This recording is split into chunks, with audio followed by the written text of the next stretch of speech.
before I start this channel, I just want to stress how cold it is out here. First things first, thank you for clicking on this video. You've obviously clicked on it for one reason and one reason only. You, my friend, want to make yourself a mallet. Let's get into it.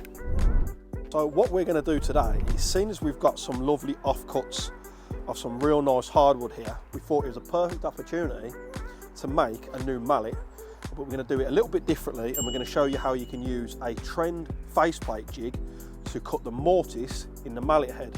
And exactly how that we do that's putting some fresh teeth in the old sword, you know what I mean? So what we're going to do now, nice and simple, we're going to cut the head to size, then we're going to cut the handle to size, and then we're going to make the mortise to fit in there, a few fancy wedges on the end, just to give it that Je ne sais quoi. je ne sais quoi. So what we're going to do now, we're going to cut the head to size. We're going to go for 150 wide with a 5-degree angle on either side, and we're going to go for 100mm deep in the top. So we're just going to cut this slightly oversized now so that we can true it up with the plane once we've got it a bit more accurate.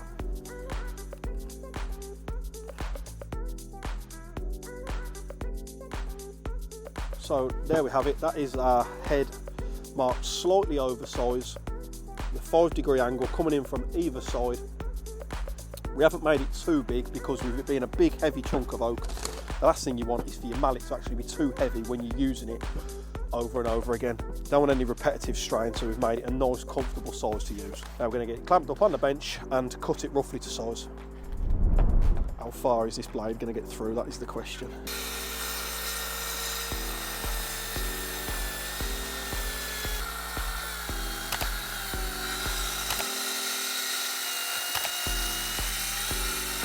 That is the height of it cut. We've just got to cut the angles off now on the side, and then we can sand it up, make it look nice before we put the mortise in.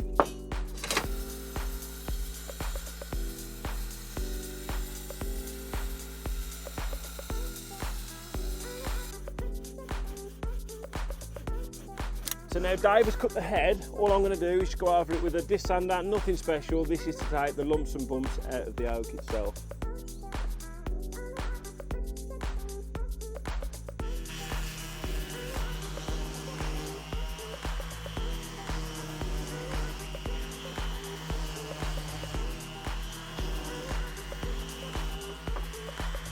Right, now that Sammy has sanded up the head and we've got it nicely to shape and size, I'm going to take this piece of beech now, rip it down to our desired width for the handle, and then we're going to put a chamfer cutter in just to round off the edges and make it nice and comfortable to use.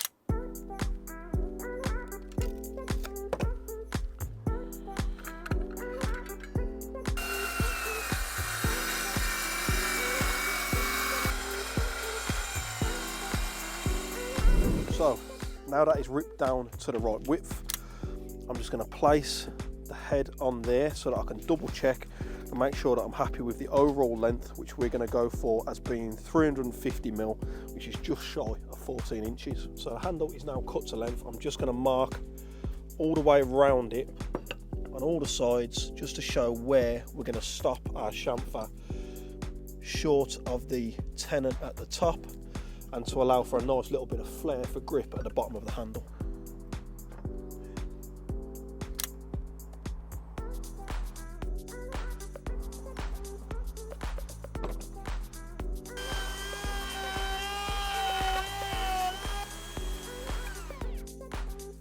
And then as soon as I've tunnelled as far as I could possibly go with the rotor, I'll then show you what steps I take, and this is just to ensure that I line myself with the underside. But we'll get on that in a second. But right now I'm going to finish tunnelling this mallet.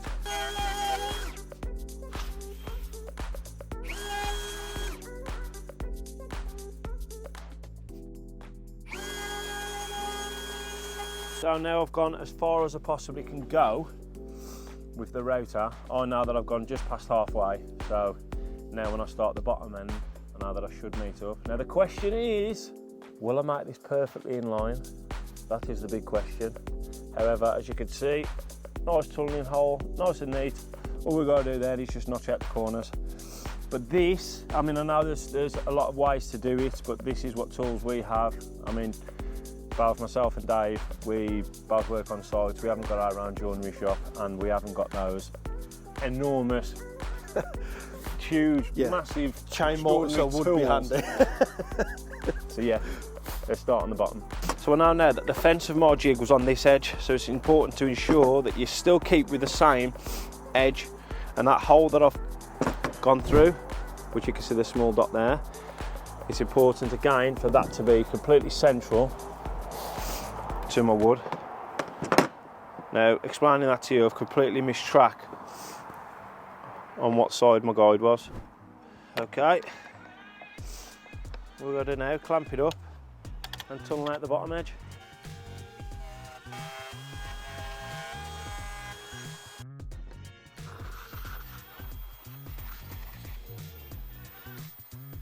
Now we've completely routed out top and bottom, and we know now that it's a line. Bang on. All we do now is just shave off the insides, and I'll be getting a corner chisel just to knock off these edges, and then it's just a case of nibbling down the one side, and then I'll pass it over to Dave to do the finishing touches.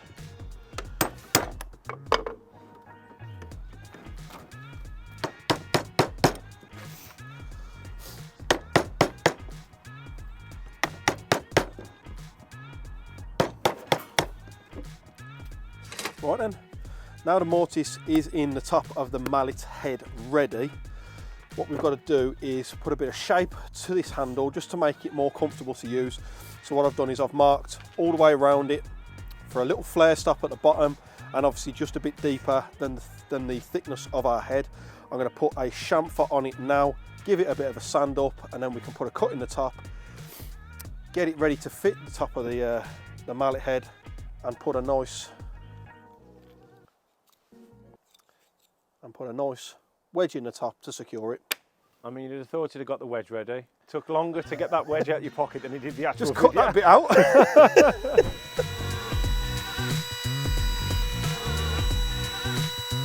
So there we go. That is stop chamfers all the way, top and bottom, on the handle. I've got quite big hands. That feels a real nice, chunky grip for me.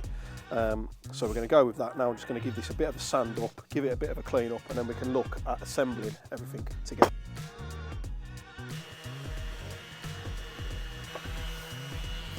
Bet you ain't got any like door oil or anything on your van, have you? Any old what? Any like Danish oil or door oil or anything? So now we know that that's just tight, look, as it sits in both angles.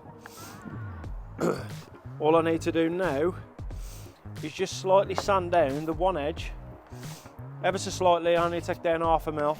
If I just take them off all 4 edges, that, in hope, this will fit quite nicely.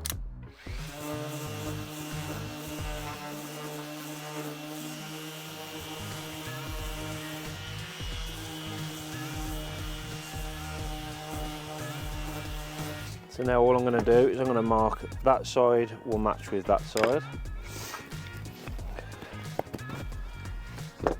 And then simply cut a nice little strip in there. And this is where we'll be putting, I've got mine ready though, this is where we'll be putting our wedge in the end. This gives it a nice little finish.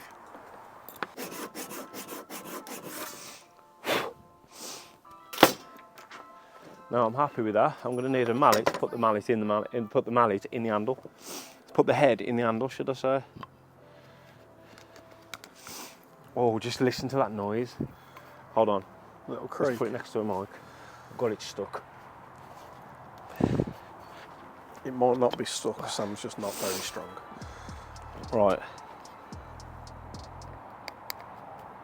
Oh, listen to it. Okay, the fun's gone now.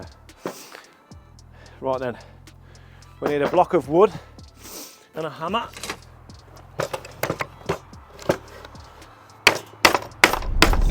So now the mallet's in place, and we know that the head of the handle is starting to creep through. Yeah, it's starting to creep through. I shall pass you over Dave, but he'll be basically you're just doing the magic bit, aren't you? Yeah, man.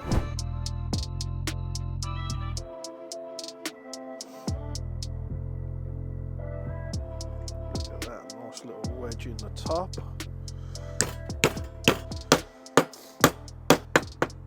So normally I would let the glue dry on that before cutting the wedge off, but for the purpose of today's video, we're going to get a piece of cardboard, use it as a little buffer between the saw and the top of the mallet, cut it off nice and flush, give it a sanding, and then we'll have one finished mallet.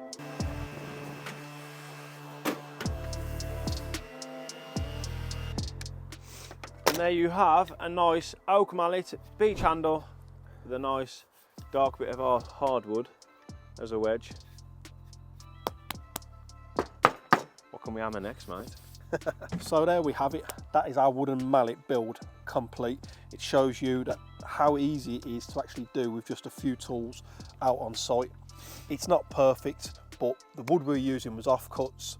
It was all bits of scrap, and we've made that in next to no time. And the best thing is we've showed you just how to make it. Now it's crazy to believe that something like that has turned into something that's very useful. Now, for the sake of the video, we haven't coated it, we haven't dipped it. However, we would normally go about either coating that in Danish oil, Linseed oil, something like that would be perfect, just to protect it and give it a bit of longevity over the years. But it's ready to take a beat, and it's ready to take in the van onto site and start being put to use. And this means you don't have to damage the back end of your chisels.